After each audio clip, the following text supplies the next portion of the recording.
اللہ بذکر اللہ تطمئن القلوب صدق اللہ مولانا سیدنا رسول النبی الکریم ونحن علی ذلک لمن الشاہدین والشاکرین والحمد للہ رب العالمین۔ ایک مرتبہ محبت کے ساتھ درود شریف اللہم صلی علی سیدنا محمد وعلی آل سیدنا مولانا محمد وبارک وسلم صلاۃ و سلام علیک یا رسول اللہ صلی اللہ علیہ وسلم۔ عزیزان دین اسلام، جیسا کہ آپ سبھی لوگوں کو معلوم ہے کہ یہ جو سامیانہ دیکھ رہے سجا ہوا، یہ لائٹیں خوبصورت لگی ہوئی، بہترین بیٹھنے کا انتظام، ممبر رسول، اور اس ممبر رسول پہ دور دور دراز سے علماء اہل سنت، شاعر اسلام جو جلوہ افروز ہیں، یہ جناب ڈاکٹر محمد نصیب صاحب کی محبت اور ان کی محنت ہے، اور ان کے جتنے بھی بھائی ہیں جناب ڈاکٹر اسلم صاحب، محمد اکرم میاں اور جو بھائی لوگ ان کے ہیں، یہ سب کی محنت ہے۔ اللہ تعالیٰ کی بارگاہ میں دعا ہے کہ اللہ تعالیٰ غوث اعظم کے فیضان سے ہی مالا مال فرمائے، اللہ ان کی تمام دینی دنیاوی جائز مرادوں کو پوری فرمائے۔ پرسوں کے دن صاحب کی بیٹی کا نکاح، انہوں نے سوچا کہ بیٹی کی شادی بعد میں کریں گے، میرے غوث اعظم کا مہینہ ہے، پہلے میں اپنے غوث اعظم کی خوشی مناؤں گا اپنے دور سے۔ اچھا میرے گھر میں غوث اعظم کی محفل سجے گی تو غوث اعظم کا کرم ہوگا، انشاءاللہ میری بیٹی کی بھی شادی ہوگی، ہم سب ہو جائے۔ اور یہ عقیدت سب کو رکھنا چاہیے، اگر یہ عقیدت ہے تو انشاءاللہ تمہاری دنیا بھی سنور گئی اور انشاءاللہ تمہاری آخرت بھی سنور گئی۔ اور اگر تمہاری عقیدت میں کمزوری ہے پھر دنیا میں بھی بگڑے رہو گے اور وہاں بھی پھر مارے جاؤ گے۔ کوشش کرو کہ کبھی بھی شادی کا موقع ہو، گھر میں کوئی خوشی حاصل ہو، بیمار تھا اللہ نے اسے شفا بخش دیا، تو کبھی کبھی کوشش کیا کریں کہ اپنے گھروں میں میلاد شریف منا لیا کریں، سرکار غوث اعظم کی محفل منا لیا کریں، سرکار آقا غریب نواز کی محفل منا لیا کریں، کیونکہ ان محفلوں کی ہی برکت ہے۔ ویسے تو ہمیں وقت ہی نہیں ہے کہ ہم لوگ کسی عالم کی صحبت میں جا کے بیٹھ کے دین حاصل کر سکیں، سنت شریعت کی چیزیں سیکھ سکیں، مسئلے مسائل سمجھ سکیں۔ کم سے کم ایسے محفلیں سجا لیا کریں، انہی محفلوں کی برکتیں انشاءاللہ یہ عطا ہوگی کہ آپ کے اندر علم بھی آ جائے گا، عمل کا شوق اور ذوق بھی پیدا ہوگا۔ بات کچھ اور کرنی تھی لیکن وقت کم ہے، تقریباً 11 بج گئے، 3 منٹ پورا ہو گیا، اور ڈاکٹر اسلم صاحب نے کہا تھا حضرت 11 تک محفل ہونا چاہیے۔ بس ایک بات کہہ کے گزر جائے، آج ہم لوگ اپنے بچوں کو پڑھانے کے لیے لاکھ 2 لاکھ 4 لاکھ 10 لاکھ خرچہ کرتے ہیں نا، اپنے گھر بنانے کے لیے 10-20 لاکھ خرچہ کر دیتے ہیں، اپنے سادھن کے لیے اچھی سے اچھی گاڑی چوز کرتے ہیں، خریدتے ہیں، پہننے کے لیے اچھے سے اچھے لباس پہنتے ہیں۔ سننا غور سے تھوڑی دیر کے لیے، ہم جانتے ہیں کہ ابھی لنگر شریف نہیں کھلایا گیا ہے، لیکن لنگر شریف تو ملے گا ہی ان کی محفل میں۔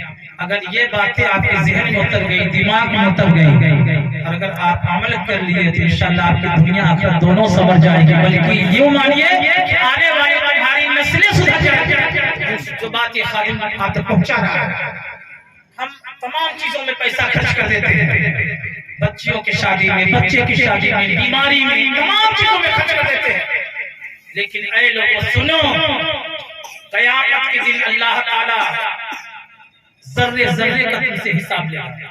وَمَن يَعْمَلْ مِثْقَالَ ذَرَّةٍ خَيْرًا يَرَهُ وَمَن يَعْمَلْ مِثْقَالَ ذَرَّةٍ شَرًّا يَرَهُ۔ تھوڑی سی تھوڑی نیکی کا بدلہ اللہ تعالیٰ قیامت کے دن عطا فرمائے گا، اور چھوٹی سے چھوٹی اگر گناہیں بھی تم نے کیا جائے بچ کر تو اس میں تمہاری پکڑ ہوگی۔ سننا میرے پیارے اسلام بھائی، جو انسان دنیا کے لیے، دنیا کی خواہش میں، دنیا کی طلب میں، دنیا میں واقعیت حاصل کرنے کے لیے جو دولت خرچ کرتا ہے، قیامت کے دن اللہ اس سے حساب لے گا۔ کے لیے، چاہے اپنے بیٹے کی شادی ہو، بیٹے کی شادی ہو، یا اپنا گھر بنایا ہے، گاڑی موٹر کا انتظام، اچھا سے اچھا لباس کو پہنا ہے، اس کا حساب اللہ تم سے لے گا. اگر اس نے اچھا کھانا بھی بنا کے کھایا اپنے نفس کی خواہشات پہ، اللہ اس کا بھی حساب اس سے لے گا. لیکن اے میرے پیارے اسلام بھائی سنو، جو پیسہ اللہ اس کے رسول کی محبت میں خرچ کیا جاتا ہے، اللہ اس کے رسول کے محبت میں لٹایا جاتا ہے، اس کا دنیا اللہ تعالیٰ قیامت کے دن حساب لے لے گا.